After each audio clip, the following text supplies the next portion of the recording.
James Simpson not guilty of the crime of murder.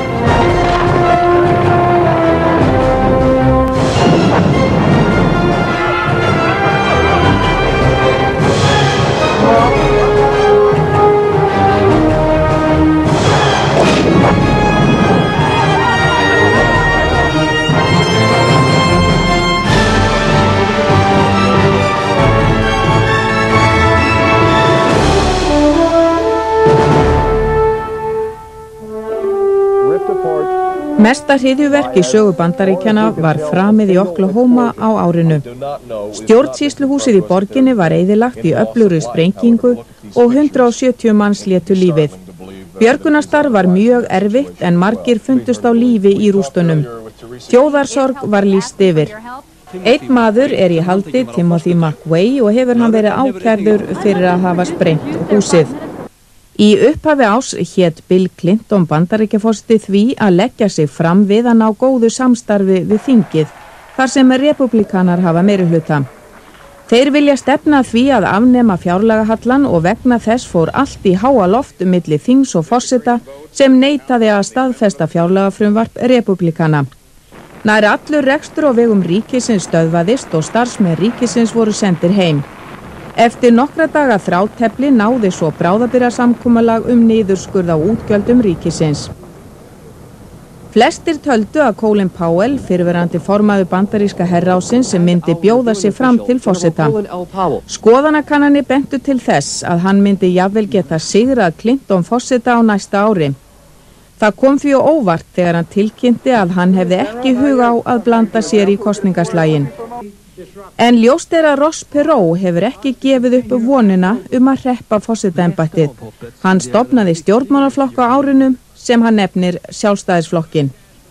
And when you've got over 60% of the people who don't identify with the two parties who run the country, then we have a free society that has a basic problem, and that is reflected in a lot of our policies and spending habits and things that are really going to diminish the quality of life of our children and grandchildren. We've got a narrow window of opportunity to fix it, and this is an effort to fix it. Sjaldan eða aldrei hafa jafn margir komið saman í miðborg Washington og í haust. Þá fylltu svartir karlar liði til að vekja athygli á bágri stöðu sinni. Talið er að hátt í 1 milljón manna hafi verið í miðborginni þegar leiðtogi samtakana, Þjóðar Íslams, flutti ræðu sína. En það fór ekki allir með friði miðborg Washington. Maður nokkur skeytti skapi sínu á yfirvöldum með því að láta skothríðina dynja á Hvítahúsinu. Engan sakaði í árásinni.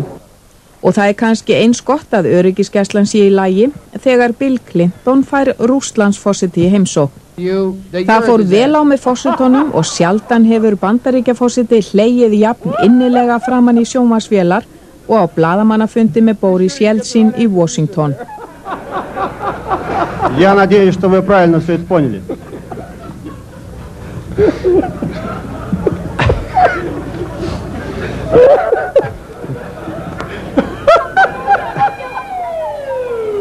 Skelfing greip sig í Japan eftir að eiturgasi var sleppt út í jarðlestakerfi Tókíóborgar. 12 manns fórust og hátt 7.000 særðist. Gasið reyndist vera sarín en það lamar taugakerfið og veldur dauða á örfáum mínútum. Algjört öngþveiti ríkti og margir þorðu ekki út fyrir dyr á meðan lögregla leitaði að sökudólginum. Loks bárust böndin að sértrúarsöfnuðinum hinn æðsti sannleikur sem var viðriðin eiturgasárás árið 1994. Lögregla réðist inn í húsakynni safnaðarins og fann þar mikið af eiturefnum. 5 meðlimir safnaðarins voru handteknir en hirðir hans fannst eftir mikla leit. Sá heitir Shoko Asari, hann boðar ragnarök, segist geta hafið sig til flugs og svifið loftin blá. Þó tókst að handsama hann og ákæra en dómur er enn ekki fallinn í málinu. Í október lauk einhverjum viðamestu glæparéttarhöldum sögunar yfir O.J. Simpson, íþróttamanni og leikara sem var sakaður að hafa myrt eiginkonu sína og vin hennar. Simpson hefur frá fyrsta degi haldið fram sakleysi sínu. Það tók kviðdóminn aðeins 4 klukkustundir að komast að niðurstöðu og þykir mörgum það ótrúlega lítið miðað við umfang málsins.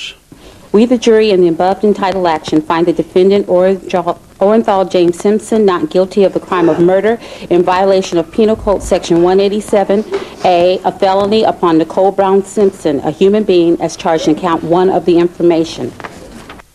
Ættingjar Nicole brustu í grát og saksóknurum var sjáanlega brugðið. We came here in search of justice. You will have to be the judges, I expect, as to whether or not any of us found it today. Í nóvember kom út nýtt lag með Beatlunum. Lagið heitir Frjáls eins og fuglinn og bæði gamalt og nýtt. John Lennon samdi það fyrir 18 árum og söng það inn á segulband. Hljóðritunin var síðan í fórum Yoko Ono, allar götur þangað til þau Paul McCartney sættust í janúar í fyrra eftir áratuga fjandskap. Yoko innsiglaði sættirnar með því að gefa McCartney hljóðritunina og skömmu síðar lýstu Beatlarnir 3, George Harrison, Ringo Starr og McCartney yfir því að þeir hygðust ljásöng Lennons undirleik og gefa lagið út á geislaplötu. Here it is, the first song in 25 years from the Beatles, Free as a Bird. Bjartsýnir menn vona að 1995 verði mynd sem ársins þegar endi var bundin á vargöldina í ríkjum Júgóslavíu sem var. Í Bosníu hófst árið einu sinni sem oftar á skammtíma friði því eftir japl og jaml og föður höfðu menn fallist á vopnahlé á gamlársdag í fyrra. En á afhallandi útmánuðum var ljóst að fjendurnir voru ekki reiðubúnir að slíðra sverðin fyrir fullt og fast og í mars voru þeir farnir að tróða illsakir á ný. Í maílok réðust flugsveitir NATO og skotmörknar í höfðvíi Bosníu-Serba Pali og þeir hefndu sín með grimmilegum flugskeitaárásum á ýmis svonefnd griðlönd Sameinuðu þjóðanna. Þannig létust til að mynda 68 manns í slíkri árás á fjölfarna göngugötu í Tuzla. Þessi árás var upp að mikillar niðurlægingar Sameinuðu þjóðanna í Bosníu því tæpri viku síðar handtóku Serbar 372 friðargæslulíða hér og hvar í landinu, mörgum var haldið hlekkjuðum og bundnum við brýr, vopnabúr og önnur sennileg skotmörk NATO-þotna. Eftir mikið samningaþó voru gæslulíðarnir látnir lausir en hremmingar Sameinuðu þjóðanna voru ekki á enda. 11. júlí tóku Serbar griðlandið Srebrenica og 2 dögum síðar voru allir íslamskir íbúar bæjarins á brott. Konur og börn flýðu eða voru flutt burt af sigurvegurunum. Þeir karlmenn og piltar sem ekki flýðu voru myrtir. Hálfum mánuðu síðar tóku Serbar annað griðland, Zepa, og enn fengu erindrekar og gæslulið Sameinuðu þjóðanna ekki rönd við reist. Í vor sýndi Króatíu her hve mjög honum hafði vaxið ásmegin þegar hann endurheimti vestur Slavoníu úr höndum Króatíu-Serba og í byrjun ágúst sýndi hann mátt sinn og megin þegar hann gjörsigraði her Serba í Krajinu á 4 dögum. 200.000 Krajinu-Serbar flýðu á náður frænda sína í Serbíu og Bosníu en þar var friður ekki í augsýn. Niðurlæging Sameinuðu þjóðanna í Bosníu olli því að Bandaríkjastjórn fór að láta meira til sín taka á svæðinu en fyrr. Því var það svo að 2 dögum eftir að Serbar bönuðu 37 vegfarendum á markaði í Sarajevo 30. ágúst að flugsveitir NATO hófu umfangsmiklar loftarásir á vopnabúr, brýr og fjarskiptastöðvar Serba.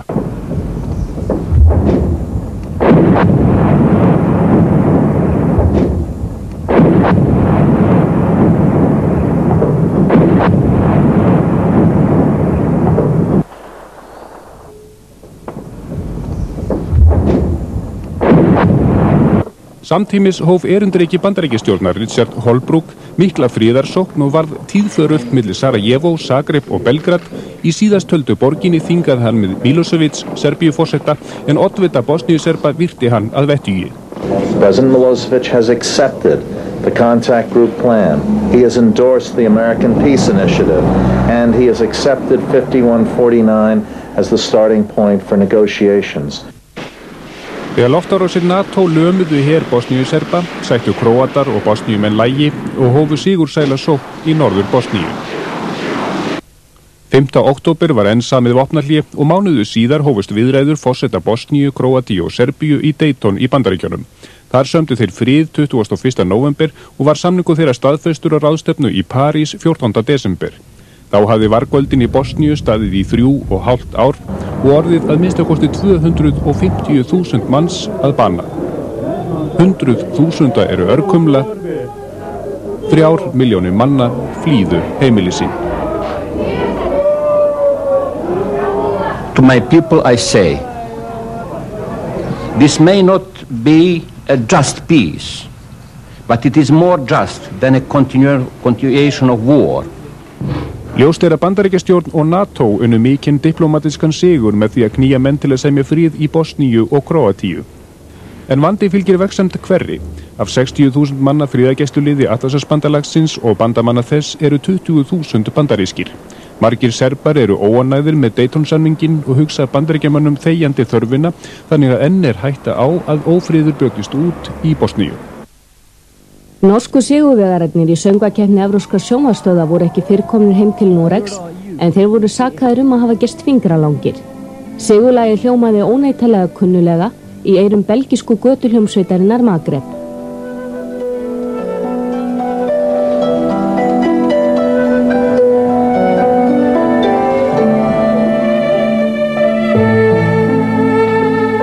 Sånne reaksjoner på en måte veldig forutsigbare, for de kommer hvert år i forbindelse med Grand Prix. Så jeg overhodet ikke overrasket, og langt mindre hadde lagt noen demper på følelsen av at dette har vært veldig fint for oss.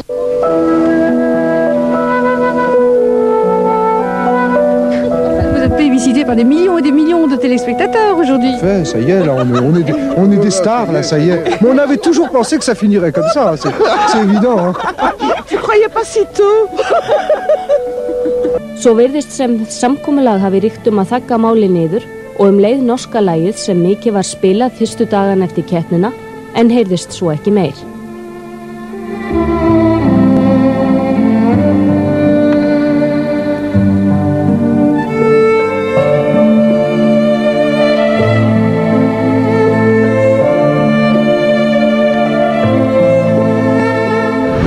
Það verður varla sagt að Brian Tobin, sjávarútvegsráðherra Kanada, sé sérstakur aufúsur gestur þegar hann kemur hingað til Reykjavíkur. Samningar sem hann gerði við Norðmenn Svalbarðasvæðið hafa orðið til þess að Jón Baldvin Hannibalsson, utanríkisráðherra, ætlar ekki að hitta hann á viðræðufundi eins og til stóð. Davíð Oddsson forsætisráðherra hættur við að sækja fyrirlestur sem hann heldur á morgun og búið að aflýsa heimsókn hans til forseta Íslands. Með þessari einhliða aðgerð, þar sem að Íslendingum sýnt þvílík forrækt, eru Kanadamenn að blanda sér inn í samningaferli á viðkvæmu stigi og ég satt að segja til að þessi leitun á slíkri framkomu í samskiptum þjóða sem hafa haft mjög náin og góð samskipti. Ég nú hins vegar þeirra skoðunar að það sé ekki rétt að hlaupa í fílu og neita að tala við menn, þvert á móti þurfum við að afla okkur vina og stuðningsmanna. En Tobin beið annað stríð þegar hann kom heim. Kanadamenn tóku spænska togaran SDI utan landhelgi að veiða grálúðu. Varpar reyndist með of smáa Moskva, en Kanadamenn hótuðu því að taka fleiri skip frá Evrópusambandinu ef ekki tækjust samningar réttindi skipa sambandsins við Kanada. Grálúðustríðinu, eins og það var kallað, milli Evrópusambandsins og Kanada, lauk með samningum milli Emmu Bonino, sjávarútvegsstjóra Evrópusambandsins, og Brian Tobins, sjávarútvegsráðherra. Canada achieved what it values most, that is clear acceptance that Greenland halibut in Area 2+3K is under Canadian management and will be fished by Canadians. Miklir samningar eru framundan nýtingu hafsvæða utan 200 míla landhelgi heim allan. Diana prinsessa kom aftur fram í sviðsljósið eftir nokkur hlé. Opinskátt sjónvarpsviðtal við prinsessuna olli miklu fjaðrafólki. Diana viðurkenndi að hafa verið manni sínum ótrú og staðið í ástarsambandi við knapan James Hewitt. Did your relationship go beyond a close friendship? Yes, it did. Yes. Were you unfaithful? Yes, I adored him. Yes, I was in love with him. Spurningar vöknuðu hvort þau hjón væru hæf til þess að taka við konungdæminu. Í árslok virtist öllum vafa eitt þegar Elísabet Bretadrottning mælti með því að Karl og Diana skildu að lögum. Bretaprinsinn reyndist tilbúinn, en prinsessan á eftir að gera upp hug sinn.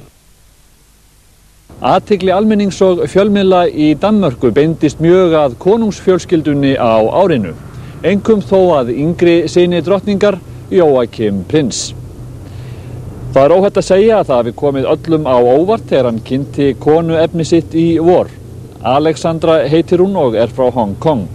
Hún fangaði ekki aðeins hug og hjarta Jóakims, heldur allrar dönsku þjóðarinnar. Í nóvember var haldið konunglegt brúðkaup og stór hluti Dana fylgdist með ævintýraparinu á sjónvarpsskjánum.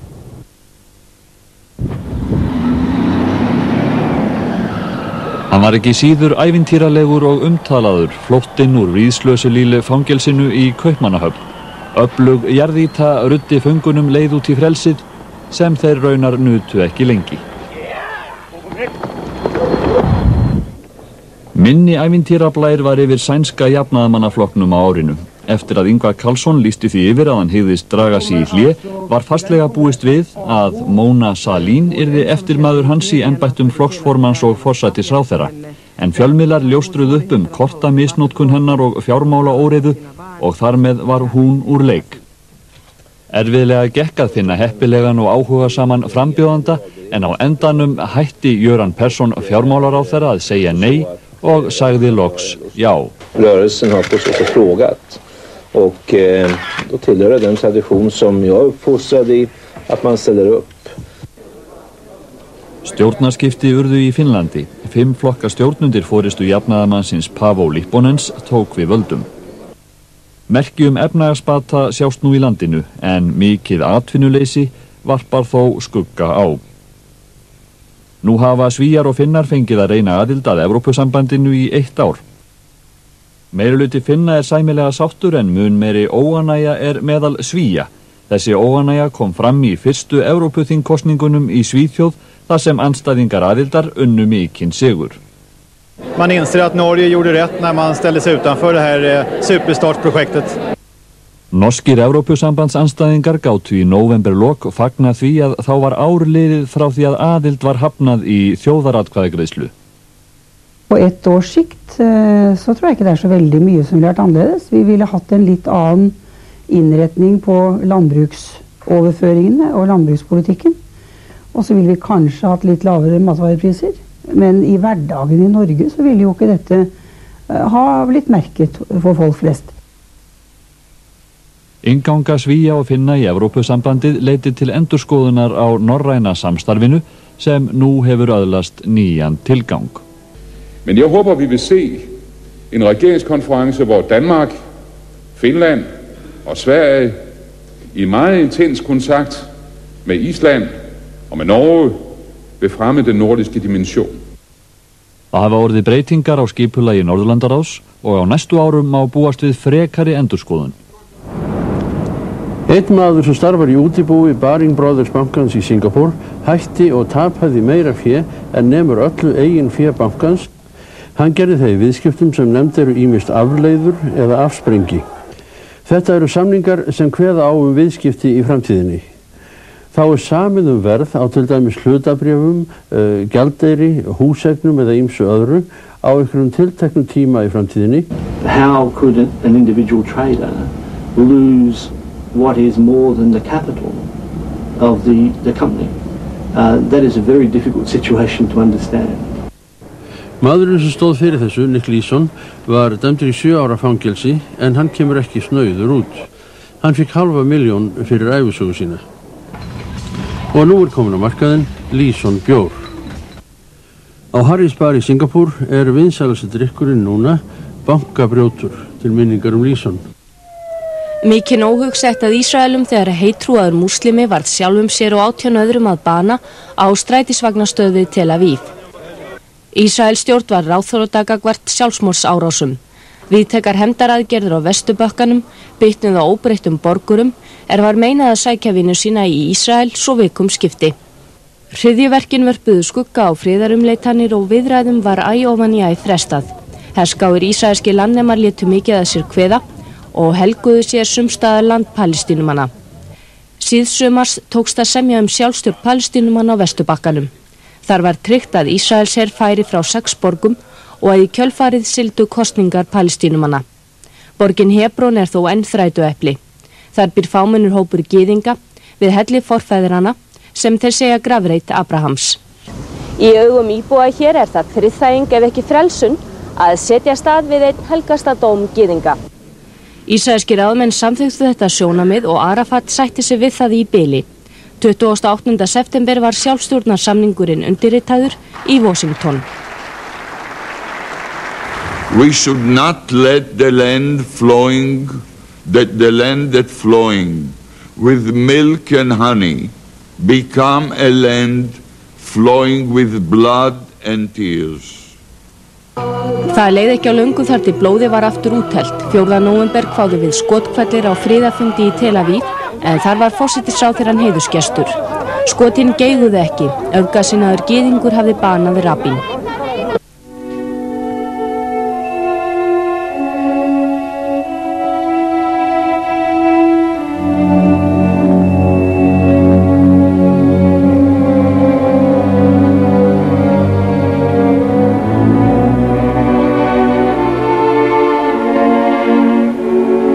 Rabin var jarðaður með viðhöfn. Aldrei hafa svo margir þjóðarleiðtogar sótt Ísraela heim í einu. Morðingi Rabin sagðist einnig í ráðum en 2 til viðbótar voru handteknir og dregnir fyrir rétt. Böndin bárust á hópum ofstopafullra andstæðinga friðar. Simon Peres var skipaður forsætisráðherra. Stjórn hans stóð við ákvæði sjálfstjórnarsamningsins, en lengi lifir í gömlum glæðum og róstur samt var á Vesturbakkanum í desembermánuði. Ísraelar og Palestínumenn hafa engu gleymt.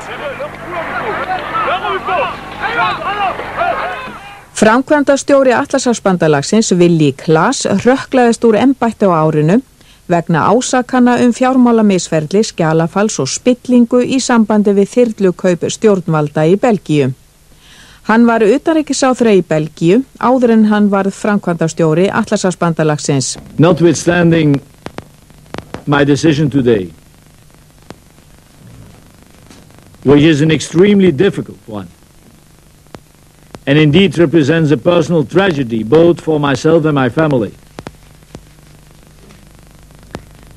I intend to get on with my life and in particular with clearing my name and defending myself in the process which has been launched against me in such a flawed and dubious way. Kapplaupið framkvæmdastjórastólinn hófst löngu áður en Klaas sagði af sér. 3 voru aðalega nefndir í starfið, hollendingarnir Ruud Lubbers og Hans van den Broek og Uffe Ellemann-Jensen sem bauð sig fyrstur fram, en frakkar sem hafa ekki tekið þátt í hernaðarsamstarfi bandalagsins í 30 ár settu sig strax upp á móti honum. Som jeg ser det, så vil yderligere forsinkelser svække alliancen, og jeg ønsker bestemt ikke at forsinke en løsning ved at holde fast i mit kandidatur. Så det er hermed ophævet. Nýr framkvæmdastjóri var ráðinn í árslok, Javier Solana, utanríkisráðherra Spánar. Spánverjar hafa ekki átt fulla aðild að hernaðarsamvinnu Atlantshafsbandalagsins frekar en frakkar. Would Spain's position in NATO change afterwards, given its peculiar situation? Well, you know, Spain is a loyal ally in NATO, and they will continue to be a loyal ally. Við boðum ykkur mikinn fögnuð. Fyrirtæki í Moskvu byrjað að baka kynorkubrauð. Það gert fyrir undraverðu náttúru að auka kynorku karla, en ekki mun vera nein þörf fyrir að auka kynorku kvenna í Moskvu. Bakarinn segir að áhrifin finnist strax, það hafi hann sjálfur reynt. Другое дело, что у женщин, может быть, к этому продукту интереса может быть меньше, поскольку нам, мужчинам, кажется, что они всегда в половом отношении активны.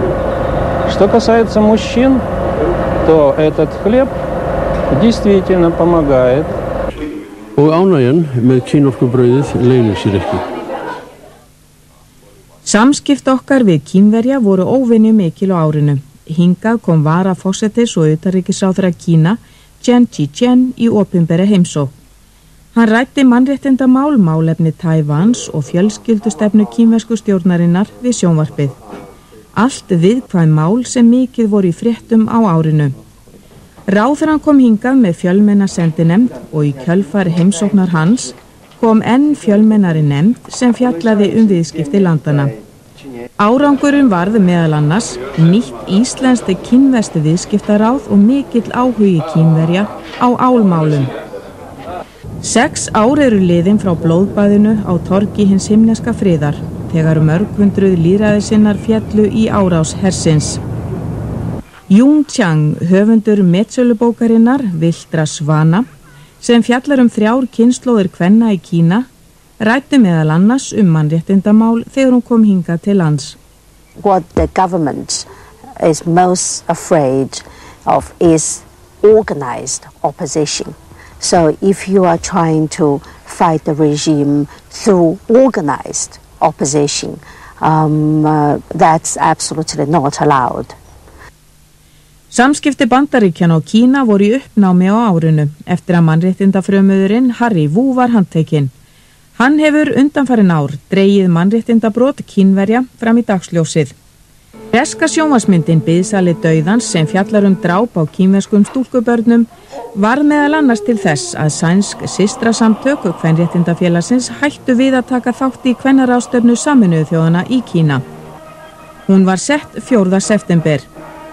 Íslensku þáttakendurnir sögðu ráðstefnuna hafa skilað árangri meðal annars fyrir konur í Kína. Norrænir þingmenn mótmæltu kjarnorkutilraunum Kínverja við Alþýðuhöllina.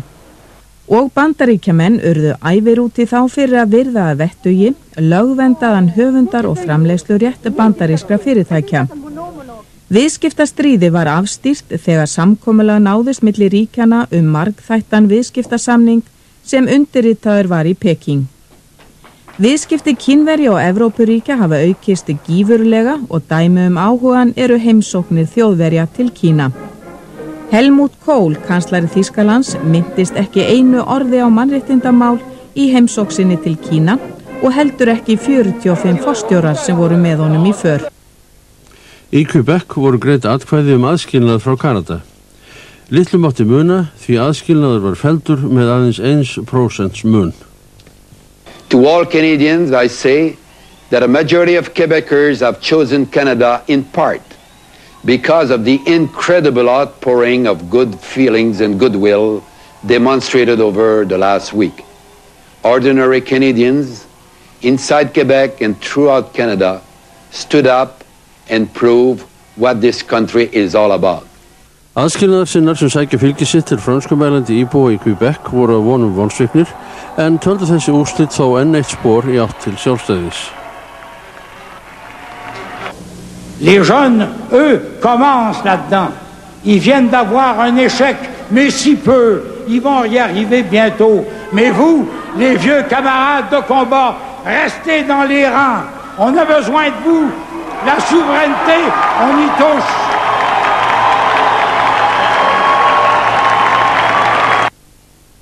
Nokkru áður hafði plötusnúður í Montreal valdið miklu uppistandi þegar hann plataði starfslið Buckingham hallar í London til þess að gefa sér samband við drottninguna með því að þykjast vera Chrétien forsætisráðherra. Hann plataði síðan drottninguna til að bjóðast til að aðstoða sig í kosningabaráttunni. Do you think you could give me a text of what you'd like me to say? Sure. Could you fax me a text? Of course, Your Majesty. And I can get back to you this evening. Okay. And see how that would go, and then I would probably be able to do something for you. Oh, thank you. It's a great pleasure. Thank you, Your Majesty. Jacques Chirac, borgarstjóri í París, varð forseti Frakklands. Í forsetakostningum vann hann nauman sigur á sósíalistanum Lionel Jospin. Hægri menn fögnuðu ákaflega enda farið að þyrsta í sigur eftir 14 ára valdaskeið Mitterrands. J'ai un peu plus d'espoir pour l'avenir maintenant. Mes chers compatriotes, je serai le président de tous les Français.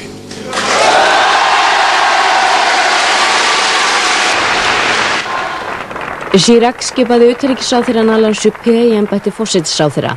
Baráttan gegn atvinnuleysi var sett á oddinn en vakti litla hrifningu. Ekki bætt úr skák þegar Chirac var sakaður að hafa niðurgreitt húsnæði Juppés og annara háttsettra embættismanna í borgarstjóratíð sinni. Chirac vakti brátt andúð langt út fyrir landsteinana. Snemmsumars tilkynnti hann kjarnorkusprengingar í tilraunaskinni við Mururoa-eyjar. Alda mótmæla reis heiminn og voru grænfriðungar í fylkingarbrjósti.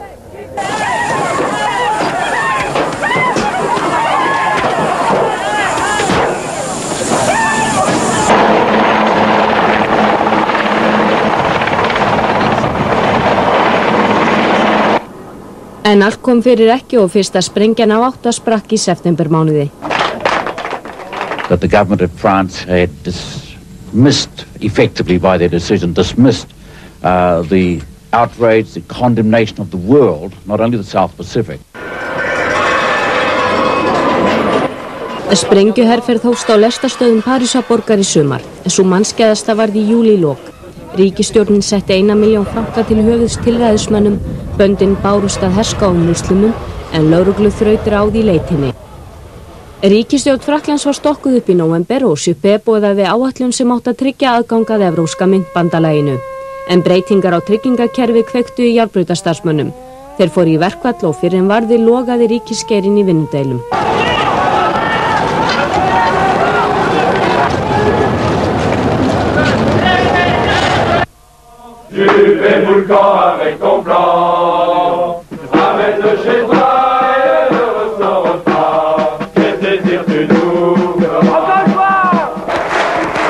C'est une réforme juste, c'est une réforme nécessaire, c'est une réforme urgente. Si nous ne faisons rien aujourd'hui, la sécurité sociale sera en cessation de paiement demain et nous en souffrirons tous.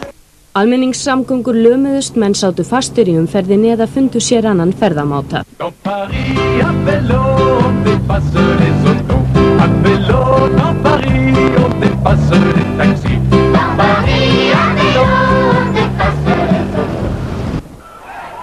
Ríkisstjórnin dróð þó loks í land á 20. degi verkfallsins og friðaði járnbrautarstarfsmenn. Önnur verkalýðsfélög sátu eftir, en verkföllum var slegið á frest fram yfir áramót. Það var mikill handagangur í öskjunni þegar svo fiskisega flaug meðal hindúa á Indlandi í september að guðir þeirra drykkju mjólkina sem þeim var í færð að forn. Líktust menn í hofinn til að fá úr þessu skorið og sjá, ekki bara á öðru en að guðirnir Vishnu, Brahma, Shiva og sá frængarður allur Silki stórum. En ramheiðnir vantrúarseggir hafa horn í síðu hverskins opinberana og ekki var sól gengin undir þegar ýmsir bentu á að í hrjúfu yfirborði líkneskjanna væri hárfínt æðarnet sem síi mjólkina í sig.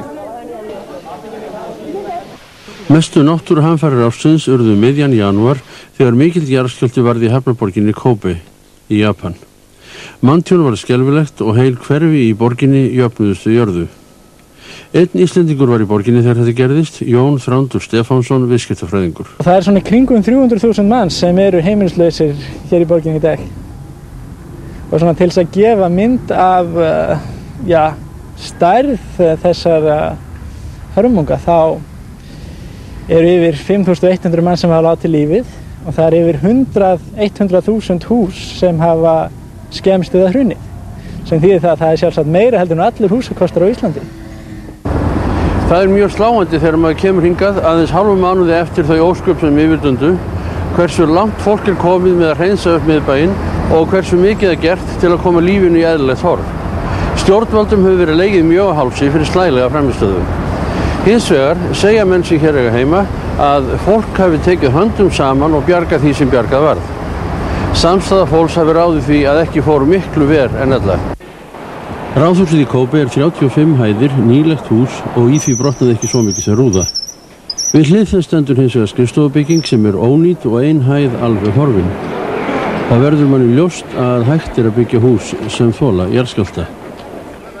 Maður sér það æ ofan í æ að nýleg hús eru algjörlega óskemmt og að stæðileg hús í hlið þeirra séu gjör ónýt. Fjöldi annarra mannskæra jarðskjálfta varð á árinu en mestur þeirra var á Sakhalineyju austur af Síberíu. Þar létu 2000 manns lífið. Hann lagði að mestu í rúst bæinn Neftegorsk sem reis í kringum olíuvinnslu á eyjunni. Björgunarstörf voru erfið meðal annars vegna rafmagnsleysis og illa gekk að koma hjálparsveitum á staðinn vegna veðurs. Þrátt fyrir frost og kalsa var fólk að finnast lifandi í rústunum í nærri viku. Gífurlegir vatnavextir urðu í vorleysingum í Noregi. Árnar Lögur og Gláma sem renna úr Guðbrandsdal og Austurdal flæddu yfir bakka sína. Sjónir manna í Noregi beinast nú að uppbyggingastarfinu vegna flóðana en ljóst er að verja verður háum fjárhæðum til að bæta þann skada sem orðið hefur. Sigurbjörn Jónsson, fjármálaráðherra, afhenti konungi skýrslu gang mála en síðan hélt Haraldur konungur á flóðasvæðin til að kynna sér ástandið af eigin raun. Í skýrslunni leita líkur á því að tjónið af völdum flóðana nemi andvirði rösklega 30 milljarða íslenskra króna. Mikil flóð urðu fyrr á árinu í Vestur-Evrópu. Þar sem Rín rennur Holland urðu 300.000 manns að flýja heimili sín í byrjun febrúar vegna flóða. Þetta voru mestu fólksflutningar af völdum flóða í Hollandi í 40 ár. Listamaðurinn Kristó hefur pakkað mörgum húsum inn en langþráður draumur hans rættist í sumar. Þá loks fékk hann að færa Rækstak, þinghús Þjóðverja, í silfurgráan búning. Sitt sýndist hverjum hvort gjörningurinn hafði svo sögufrægri og dramatískri byggingu, en aðlaðandi reyndist hann. Milljónir manna lögðu leið sína til Berlínar í þeim erindagjörðum einum að berja húsið augum. Berlínabúum gleymast vikurnar 2 seint og fjöldi þeirra fullviss að þessi skringilegi atburður hafi komið sameinaður í borginni á kortið. Augumann hafa beinst að Kreml á árinu.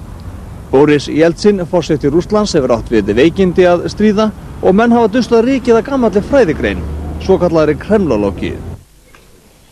Ugglaust harmar Jeltsin það lítt að árið 1995 sé að líða í aldana skaut og komi aldrei aftur. Það hófst á miklum hrakförum herja hans í Tjetjeníu. Bosníudeilan var leyst án þess að mótbárur hans væru virtar viðlits. Æ ofan í æ vakti hátterni hans, hneykslan og hlátur allan heim. Tvívegis var hann að draga sig í hlé alvarlega veikur og í árslok fylgdist hann með því á heilsuhæli þegar erkifjendur hans, kommunistar, unnu glæstan sigur í þingkosningum. Þegar Jeltsin sendi 250 skriðdreka inn í Grozny, höfuðborg Tjetjeníu, á gamlársdag í fyrra, átti að ganga á milli bols og höfuðs og tjetjenskum vígamönnum í eitt skipti fyrir öll. En átökin í borginni drógust á langinn. Rússar guldu afhróð framan af en náðu hægt og bítandi að snúa þessu blóðuga tafli sér í hag, en það skeittu þeir ekkert líf og limi óbreyttra borgara þegar þeir létu sprengjum rigna yfir Grozny. Tugir þúsunda lágu í valnum þegar borgin féll þeim í hendur. En Tjetjenar héldu áfram að gera Rússum ýmsa skráveifu. Í júní sendu þeir hóp hefndarverkamanna inn í borgina Budenovsk þar sem þeir skutu fólk af handahófi og tóku loks 1000 gísla á sjúkrahúsi bæjarins. Eftir japl og jaml og fuður samdi Tjernomyrdin, forsætisráðherra Rússlands, við foringja Tjetjenanna að láta gíslana lausa gegn gríðum. 120 létust. Þrálátur hjartasjúkdómur og Bakkus bróðir ollu því að Jeltsin laðist veikur í júlí. En í október þótti hann nógu hraustu til að halda vestur haf þar sem hann hélt upp á hálfrar aldar afmæli Sameinuðu þjóðanna og þingaði með Clinton Bandaríkjaforseta. Jeltsin lék á alls oddi á fréttamannafundi í Kreml áður en hann lagði í hann.